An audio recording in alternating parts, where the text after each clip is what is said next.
Salut tout le monde et bienvenue dans cette vidéo qui va parler de cinéma, parce que le cinéma c'est sympa et que j'aime bien en parler. Et pour cette première chronique, j'ai choisi de parler d'un film sorti en 2018 qui s'appelle Wildlife.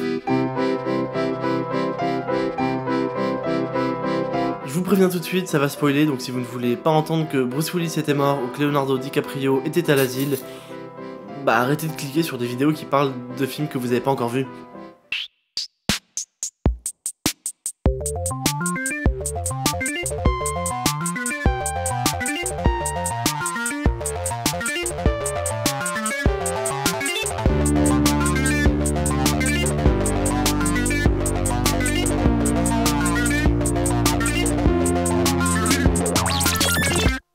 Alors, Wildlife est le premier film réalisé par Paul Dano, un acteur et réalisateur new-yorkais qui a fait ses débuts dans le théâtre à Broadway.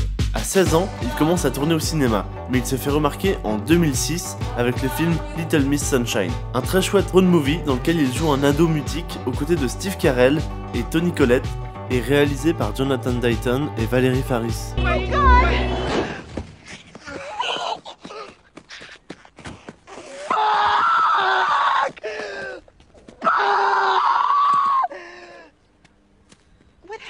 L'année suivante, il jouera dans l'excellent There Will Be Blood de Paul Thomas Anderson, qui est sûrement un de mes films préférés, et oui je sais c'est pas super original, dans lequel Paul Dano joue deux personnages, les frères Paul et Eli Sunday.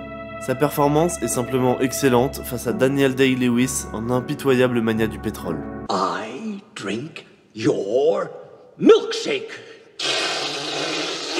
I drink it up! Il gagnera un Golden Globe en 2015 pour son rôle de Brian Wilson dans le biopic Love and Mercy. Et en 2016, il joue aux côtés de Daniel Radcliffe dans l'OVNI Swiss Army Man. Et Daniel Radcliffe joue un cadavre pétomane dans ce film.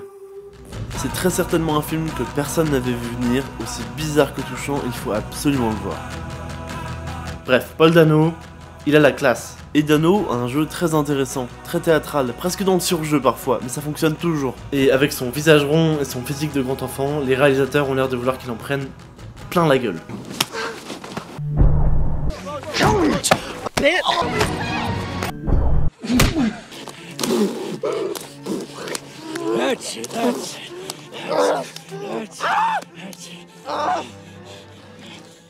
Pour son premier film, Paul Dano décide d'adapter le roman Wildlife de l'auteur Richard Ford. Ce dernier a donné carte blanche à Dano pour l'adaptation et lui a dit « Mon livre est mon livre. Votre film, celui que vous allez faire, est votre film. Votre fidélité de cinéaste à mon histoire ne m'intéresse pas. » Et c'est Zoé Kazan, la compagne de Paul Dano, elle-même actrice et scénariste, qui écrira le plus gros du script.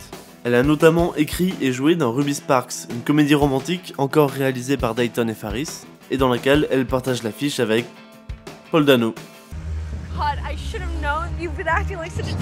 Avec un guest improbable, Carla Bruni. Plus récemment, elle a aussi joué dans la série The Plot Against America. Et c'est intéressant de noter que Paul et Zoé ont écrit en couple ce script pour un film qui parle d'une cellule familiale qui se casse la gueule. Writing this script with Paul felt more to me like an acting exercise almost than anything. Like I was like, how does Paul think? Like if Paul had access to all of my brain, like what would he make of it? So I wrote a first draft, which I secretly thought was pretty good, and then I gave it to Zoe, and she just tore it apart. She tore it apart. And how did he take the criticism? Well, not well. Yeah. Alors, Wildlife, de quoi ça parle? Wildlife raconte l'histoire d'une famille dans les années 60 aux États-Unis, dont le père est joué par Jake Gyllenhaal, la mère par Carey Mulligan et le fils par Ed Oxenbould. Et là, je vais en profiter pour parler un peu des acteurs. Déjà, il y a Jake Gyllenhaal, que j'apprécie énormément. Il a été ado dans Donnie Darko, cowboy dans Brokeback Mountain, journaliste dans Zodiac ou encore flic torturé dans Prisoners. Et d'ailleurs, il joue aux côtés de Paul Dano dans Prisoners, un très chouette thriller de Denis Villeneuve. Why was the RV parked outside the house? I went for a drive. Ce n'est donc pas la première collaboration entre Paul Dano et Jake Gyllenhaal, puisqu'ils ont aussi joué ensemble dans Okja, le film éco-militant de Bong Joon-ho. Ensuite, c'est Carey Mulligan qui joue le rôle de la mère, une actrice anglaise qui a joué dans un paquet de films comme Drive, The Great Gatsby ou Inside Llewyn Davis, un très chouette film des frères Coen qui parle d'un chanteur folk dans les années 60. Et d'ailleurs, Carey Mulligan a joué avec Zoe Kazan dans la pièce The Seagull à Broadway. Et j'ai aucune image de ça, donc il va falloir me croire sur parole. Enfin, le rôle du fils, Joe, est tenu par Ed Oxenbould, un acteur australien qui avait 15 ans pendant le tournage de Wildlife et qui avait déjà joué dans 8 films et dans plusieurs séries. It's Vegemite. It's from Australia and back off.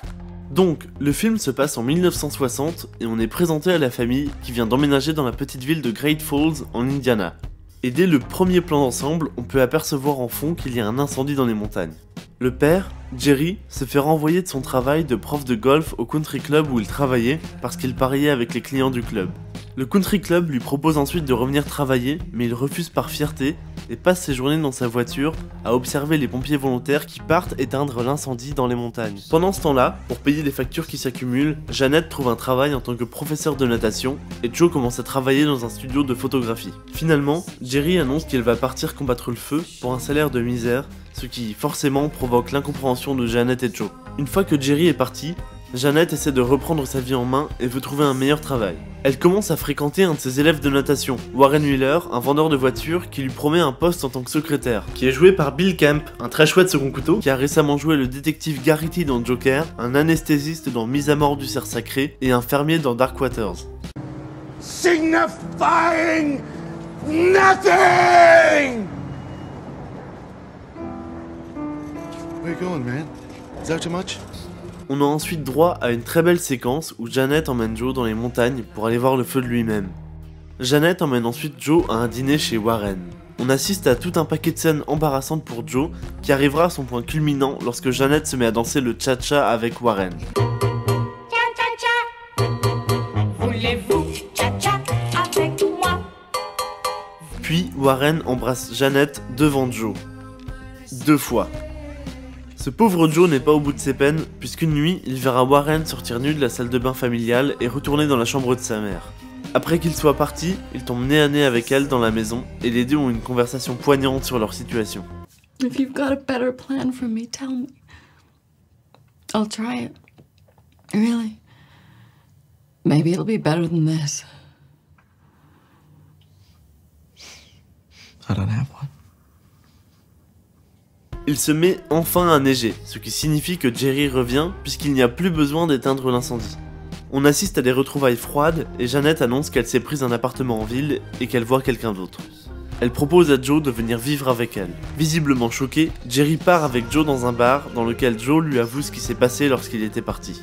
Ce que Jerry prend bien avec philosophie et ne commet aucune action regrettable ou irréfléchie. Alors non, en fait, Jerry est fou de rage. Part acheter un bidon d'essence et va mettre le feu à la maison de Warren. Warren sort de chez lui avec une autre femme et frappe Jerry au sol. Jerry implore ensuite Joe de l'aider. Ce dernier panique et s'enfuit au courant jusqu'au commissariat, pensant que son père y sera, mais en fait non. Joe rentre alors chez lui et retrouve ses parents. Il apprend que Warren a décidé de ne pas porter plainte et que ses parents divorcent.